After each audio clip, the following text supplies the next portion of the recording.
Welcome friends to a tale of unexpected inheritance, hidden treasures and the enduring power of second chances. Enjoy the story. Anna Parker stared at the polished mahogany desk in front of her, her fingers nervously twisting the worn strap of her second-hand purse. The law office in downtown Portland with its pristine walls and air of wealth made her feel desperately out of place.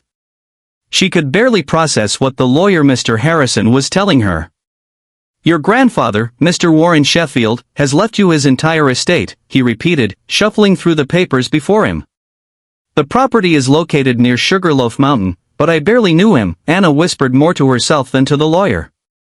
Her mind drifted to the handful of memories she had of her father's father, a quiet man with paint-stained hands who always seemed to be looking at something nobody else could see. Mr. Harrison adjusted his wire-rimmed glasses. "Were you aware that your grandfather was an artist?" Yes, I mean I knew he painted, but we weren't close after my parents divorced," Anna's voice trailed off. The messy separation had left her with 3 grandfathers, her mom's father, her stepdad's father, and Warren Sheffield, who had become almost a stranger. He managed to make a modest living selling his paintings in the local art community.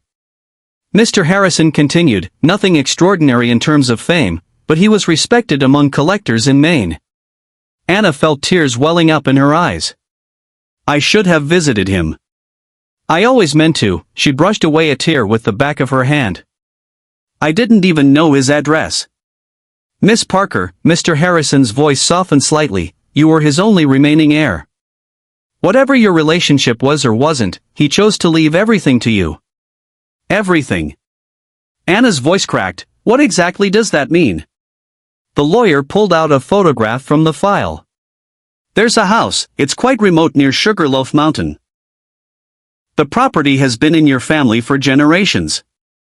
He slid the photo across the desk, an old 2-story farmhouse with weather-beaten shutters and a wraparound porch that had seen better days. Anna picked up the photo with trembling fingers. "I don't understand. Why me? Why not someone else in the family?" "There is no one else, Miss Parker. You're it." Mr. Harrison began gathering the papers into a neat stack. "The house is yours, along with everything in it. Your grandfather was quite explicit about this in his will." As Anna left the office clutching the folder containing her inheritance papers, she couldn't help but think about all the missed opportunities. She'd always felt a vague curiosity about her artistic grandfather, but life and her parents' bitter divorce had gotten in the way. Now he was gone, and all she had was a house full of his belongings and a lifetime of questions that would never be answered. The spring air in Portland felt crisp against her face as she walked down the street, her mind spinning with possibilities. She had no idea that this inheritance would soon become her only refuge or that the old house near Sugarloaf Mountain would hold secrets that would change her life forever. "Thank you, Grandpa Warren," she whispered to the wind, clutching the folder closer to her chest. "I just wish I'd known you better." 6 months before the inheritance changed everything, Anna's life had taken what she thought was a turn for the better. The high-end boutique where she worked, Coastal Elegance, sat in Portland's trendiest shopping district. Its windows were always artfully arranged with designer pieces that cost more than her monthly rent. "Anna, can you help this gentleman?" her manager called one sunny Tuesday morning. That's when she first met Dean Morgan. Tall, impeccably dressed in a tailored suit with a smile that could melt ice, Dean carried himself with the easy confidence of old money. As Anna helped him select a gift for his sister, she couldn't help but notice how his eyes lingered on her. "You have excellent taste," he said, leaning against the counter as she wrapped his purchase. "Would you consider sharing more of it over dinner?" That dinner led to another and another until Anna found herself swept up in a whirlwind romance that seemed too good to be true. Dean took her to the finest restaurants, showered her with gifts, and made her feel like a princess. "You shouldn't be working here," he said one evening, playing with her hair as they sat in his luxury apartment overlooking the harbor. "A woman like you deserves better than folding clothes all day." "But I like my job," Anna protested weakly. Dean's laugh was indulgent. "Baby, when you're with me, you won't need to work. Just quit, move in with me, sell that tiny condo of yours, you won't need it anymore." And she did, because love makes you do crazy things like believing in fairy tales. The first cracks appeared gradually. Dean's charming possessiveness turned controlling. His suggestions became demands. But Anna was too in love, too invested to see the signs. Then came the morning she discovered she was pregnant. Her hands shook as she stared at the positive test, a mixture of fear and joy flooding her heart. She spent hours planning how to tell Dean, imagining his reaction, hoping he'd be happy. Pregnant, his face contorted with disgust when she finally told him. "You've got to be kidding me. This isn't happening." "But Dean, I thought you thought wrong," he cut her off. "Get rid of it. I'm not ready for kids, and I'm sure as hell not having them with some shopgirl." Some shopgirl, Anna felt like she'd been slapped. "I quit my job for you. I sold my home." "That was your choice," he said coldly. "And now you have another choice to make, either handle this problem or handle yourself out of my apartment." 2 days later, Anna found herself in a dingy room in a shared house on the outskirts of Portland, her few possessions in boxes around her. The cleaning service that hired her didn't ask questions about her situation, which was good because she couldn't bear to explain how thoroughly she'd been fooled. "You're lucky to have this job," her new supervisor said, handing her a mop. "Most places wouldn't hire someone in your condition." Anna just nodded, fighting back tears as she cleaned other people's messes, wondering how her own life had become such a disaster. "Are you absolutely sure this is where you want to go, miss?" The taxi driver peered at Anna through his rearview mirror, his weathered face creased with concern. The paved road had given way to gravel several miles back, and now even that was deteriorating into little more than a rutted trail. Anna double-checked the address on the document in her lap. "Yes, it should be just ahead, the Sheffield property." The taxi lurched over another pothole, eliciting a string of curses from the driver. "This is your last chance to turn back. These roads are murder on my suspension." When Anna insisted on continuing, he shook his head and muttered something about city folks. The deeper they drove into the wilderness near Sugarloaf Mountain, the more Anna's confidence wavered. The scattered house as they passed looked mostly abandoned, their windows dark and shuttered. Finally the taxi jerked to a halt. "End of the line, lady. I'm not risking my car any further." Standing alone on the dirt road with her small bag, Anna watched the taxi's tail lights disappear around a bend. The spring air bit through her thin jacket. She hadn't dressed for mountain weather. "You lost, dear?" The voice startled her. An elderly woman bundled in a thick cardigan stood on a nearby porch. "I'm looking for the Sheffield house," Anna replied. "I'm Warren's granddaughter." "Old Warren's girl." The woman's face brightened. "It's just up ahead, that big white place with the porch all around." Though I use the term white loosely these days. As Anna approached the house, her heart sank. The once elegant building had fallen into serious disrepair. Paint peeled in long strips from the siding, several shutters hung askew, and the wraparound porch sagged ominously, the key stuck in the lock requiring several jiggles before the door creaked open. Anna gasped. The interior was even worse than the exterior suggested. Vandals had clearly paid visits. Floorboards had been torn up, walls bore graffiti, and broken furniture lay scattered everywhere like battlefield casualties. "God, Grandpa," she whispered, carefully picking her way through the debris. "What happened here?" The elderly neighbor had followed her. "It's been rough since Warren passed. We tried to keep an eye on things, but empty houses attract trouble." In what must have been the kitchen cabinet, doors dangled from broken hinges. Someone had pulled out all the drawers and dumped their contents across the floor. A noise from upstairs made Anna jump. Just the old place settling, her newfound neighbor assured her. Warren was a good man, spent most of his time painting up in that attic studio. Shame what they did to it. Anna glanced up at the highest windows, trying to imagine her grandfather at work there now. The space was probably as ransacked as everything else. "Anyone still live out here year round?" she asked. "Few of us old timers, mostly summer people now when they come at all." The woman studied Anna's face. "You planning to sell?" Anna's hand drifted to her belly, still barely showing. "I honestly don't know." Standing alone in what was once a living room, she watched dust motes dance in a shaft of sunlight. Despite the devastation, she could sense the bones of something beautiful beneath the ruin. Maybe like her own life, this house just needed someone to believe in its potential. Desperation drove Anna back to the mountain house. 2 months later, her pregnancy was now impossible to hide, and Dean's vindictive influence had cost her the cleaning job. With nowhere else to go, she'd packed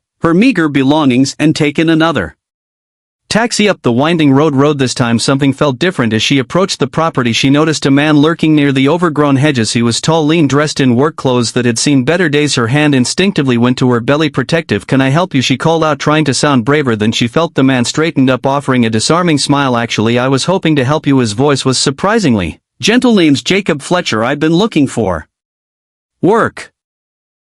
In the area Anna studied him wearily. His clothes were worn but clean, his manner respectful. Still, she'd learned the hard way about trusting strangers. What kind of work? Anything really. Carpentry repairs. He gestured at the house. Couldn't help but notice this place could use some attention. I can't pay much, Anna said automatically. Actually, I can barely pay it all right now. Jacob shrugged. We can figure something out later. Right now looks like you could use a hand getting settled against her better judgment. Anna found herself nodding. There was something trustworthy about his steady gaze, something solid about his presence. What Anna couldn't know was that Jacob carried his own secrets. In his pocket was a crumpled note with detailed instructions about an icon, a valuable religious painting that Warren Sheffield had supposedly hidden somewhere in the house. The men who hired Jacob had been very clear: find the icon and his substantial debt would disappear. Where should we start? Jacob asked, following Anna into the house. The kitchen, maybe. At least make it functional enough to. She swayed, suddenly gripping the doorframe. Jacob's hand shot out to steady her. Hey, careful there. When's the last time you ate? Anna couldn't remember. The morning sickness had been brutal lately and her funds were running desperately low. Tell you what, Jacob said, let me run into town, grab some supplies. We can't work on empty stomachs. An hour later they sat on the front porch steps sharing sandwiches while Jacob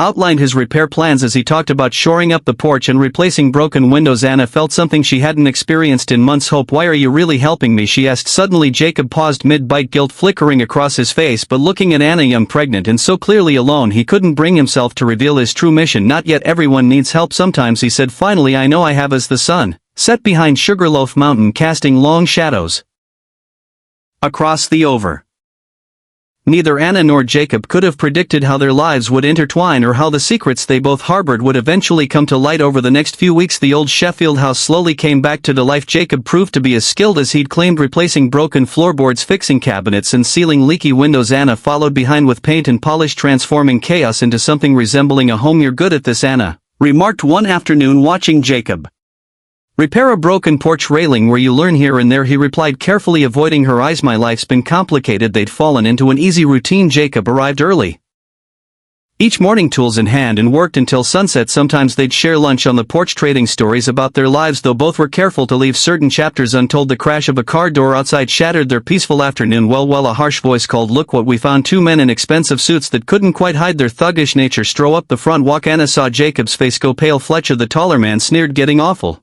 cozy here instead of doing your job. What's going on? Anna asked, her hand instinctively moving to protect her growing belly. Nothing. Jacob stepped between her and the men. They were just leaving. Like hell we are. The shorter man cracked his knuckles. You had one job, Fletcher, find the icon. Instead you're playing house with the old man's granddaughter. Anna's eyes widened. I on what icon? Don't play dumb, sweetheart, the tall one growled. Your grandfather stole our property. We hired this loser to find it, but clearly Hune's forgotten our arrangement. I haven't forgotten anything. Jacob's voice was steel. There's nothing here. I've looked everywhere while doing repairs. The first punch caught Jacob by surprise, sending him stumbling backward. Anna screamed, grabbing a garden rake from against the wall. Get off my property, she shouted. I'm calling the police. The men hesitated, clearly not having expected such resistance. The taller one pointed at Jacob, who was wiping blood from his lip. This isn't over, Fletcher. You still owe us. And you, he turned to Anna. Better hope you find that icon before we lose our patience. After they roared away in their black sedan, Anna rounded on Jacob. Tell me the truth, all of it. Looking into her eyes, Jacob knew he couldn't lie anymore. Not to her, not now. Your grandfather was restoring an icon for them, a valuable religious painting they'd stolen, but he discovered its true origin and refused to return it. They think he hid it here somewhere before he died. Anna sank onto the porch steps, her mind reeling. So you were just here to search for it all this time? Jacob sat beside her, not quite touching at first. Yes, I owed the money, made some stupid mistakes. They offered to clear my debt if I found the icon. He turned to face her fully. But Anna, these past weeks they've meant more to me than any debt you've meant more. As the sun set behind Sugarloaf Mountain, Anna looked at the man beside her and realized she had a choice to make. The familiar roar of a luxury car engine made Anna freeze at her kitchen window. She'd know that silver BMW anywhere. Dean had found her. What's he doing here? Jacob appeared beside her, his voice tense. After the confrontation with the art thieves last week, they'd both been on edge. Dean emerged from his car looking exactly as Anna remembered. Expensive suit, perfectly styled hair, and that smile that once made her weak in the knees but now turned her stomach. Anna, darling, he called out as if the past months had never happened. Aren't you going to invite me and stay here? Jacob muttered, stepping onto the porch. Mr. Morgan, I presume. Dean's smile didn't waver. And you were someone who knows what kind of man you are. Jacob's voice was ice. Leave, Anna. Dean called past him. We need to talk. I may have been hasty before about everything. She stepped onto the porch, one hand protectively over her now visible pregnancy. There's nothing to talk about, Dean. Don't be difficult, sweetheart. I've got a business proposition that could help us both. He reached into his jacket. Some friends of mine are very interested in certain items that might be in this house. The icon hunter sent you. Jacob growled. You're working for them now. Dean's pleasant mask slipped. You have no idea who you're dealing with, handyman. This could all end very badly. Get off my property. Anna's voice shook with anger. You lost any right to be in my life. The moment you threw me out your life. Dean laughed coldly. Look at you, knocked up in some mountain shack with the hired help. You really think this is a life? Jacob's fist connected with Dean's jaw before anyone saw him move.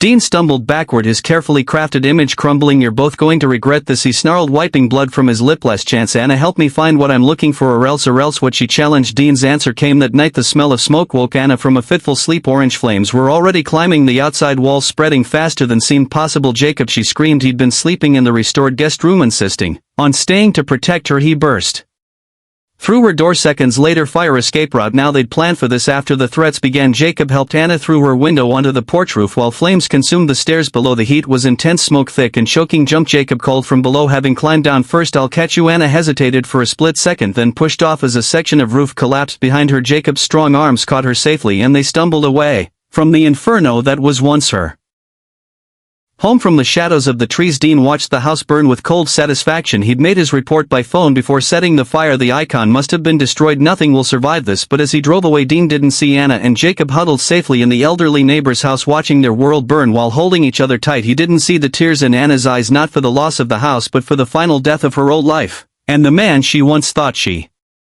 loved will rebuild, Jacob whispered, his arms strong around her. Whatever it takes. Anna nodded, knowing that from these ashes something new would rise, something stronger than before. The morning after the fire, Anna and Jacob stood amid the smoking ruins of the Sheffield house. The acrid smell of burnt wood hung heavy in the air as they salvaged what little remained. At least we're alive, Anna said softly, her hand resting on her growing belly. That's what matters. The sound of tires on gravel made them both tense. After last night, any unexpected visitor seemed a threat. A sleek black Mercedes pulled up, but instead of more thugs, an elegant older couple emerged. The woman gasped when she saw Jacob, her manicured hand flying to her mouth. Thomas, look at him, it's really him. Jacob stepped protectively in front of Anna. Can I help you? The man Thomas seemed equally shaken. My God, Irene's right, you're the spitting image. I'm sorry, Jacob's voice was way too.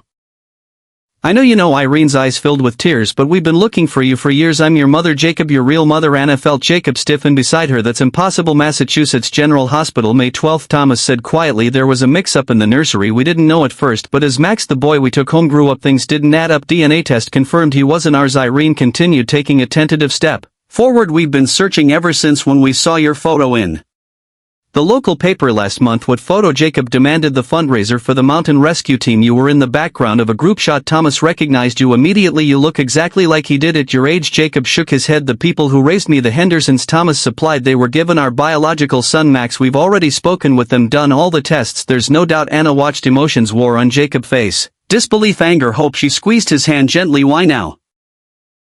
Jacob's voice cracked. Why, after all these years we never stopped looking. Irene was crying openly. Now we have a house in Boston, a family business. Everything was always meant to be yours too. Please just give us a chance to know you. Thomas stepped forward, his eyes on the burned house. Let us help you rebuild, both of you. We've missed so much already. Jacob turned to Anna, his eyes questioning. She smiled encouragingly, understanding his unspoken worry. We want to do this our way, Jacob finally said. I can't just leave here. Leave, Anna. This is my home now. Of course. Irene nodded quickly. We'll do whatever you want. We just want to be part of your life. As they talked, Anna watched a new future taking shape from the ashes of the old. Jacob's hand remained firmly in hers, even as he began to forge connections with his newfound family. Your timing is perfect, Anna said softly to Irene. This little one's going to need all the grandparents it can get. In that moment, standing amid the ruins of one life as another began, they were all exactly where they needed to be. Construction crews swarmed the Sheffield property like busy ants, transforming the burned ruins into something new. Thomas and Irene had insisted on hiring the best contractors in Maine, though Jacob still supervised every detail. Rebuild the foundations solid, the foreman called out one morning. Your grandfather knew how to build, Mississippi. We can work with this. Anna watched from a lawn chair, her pregnancy now in its final months. Jacob had barely left her side since his biological parents' appearance, determined to build their future together. Hey, careful there, a worker suddenly shouted. There's some kind of old well under these boards. Jacob rushed over to investigate. The cover's rotting. We should seal it properly before someone falls in. As the workers cleared the debris, something caught his eye. There's a rope down there, and something's attached to it. The crew gathered around as Jacob carefully pulled up an old bucket, sealed tight with tar and wax. This was hidden deliberately, he said, examining the crude waterproofing.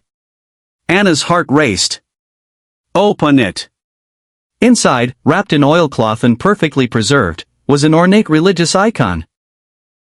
The gold leaf details still gleamed, the sacred image untouched by time or damp. Grandpa Warren. Anna whispered. He protected it all along. This is it, isn't it? Jacob asked quietly. Anna nodded, tears in her eyes. He could have sold it, made himself rich. Instead, he hid it to return it someday. Then let's finish what he started. The next day, they drove to Portland's oldest Orthodox church. The priest's eyes widened at the sight of the icon, his hands trembling as he held it. We thought it was lost forever, he whispered. This was stolen 5 years ago, such a precious piece of our heritage. My grandfather wanted it returned, Anna said simply. He didn't want to profit from something that belonged to the faithful. Back at the property, the new house rose quickly. Jacob's newfound family had connections, and soon the raw lumber took shape into a home even more beautiful than the original. Max wants to meet you, Irene told Jacob one afternoon. When you're ready. He grew up as our son, but he'd like to know his brother. Anna squeezed Jacob's hand, feeling him relax at her touch. The past months had taught them both that family could be found in unexpected places. Autumn painted the mountains in brilliant colors the day Anna went into labor. Their bedroom in the newly finished house became a sanctuary as she delivered not one baby but two, a boy and a girl, both with their father's dark hair and their mother's determined spirit. Standing at the window later, twins sleeping nearby, Anna and Jacob watched the sunset paint Sugarloaf Mountain in shades of gold. Think we made your grandfather proud? Jacob asked softly. Anna smiled, remembering the hidden icon, the house risen from ashes, and the family they'd built from broken pieces of the past. I know we did, she whispered. He gave us everything we needed to find our way home.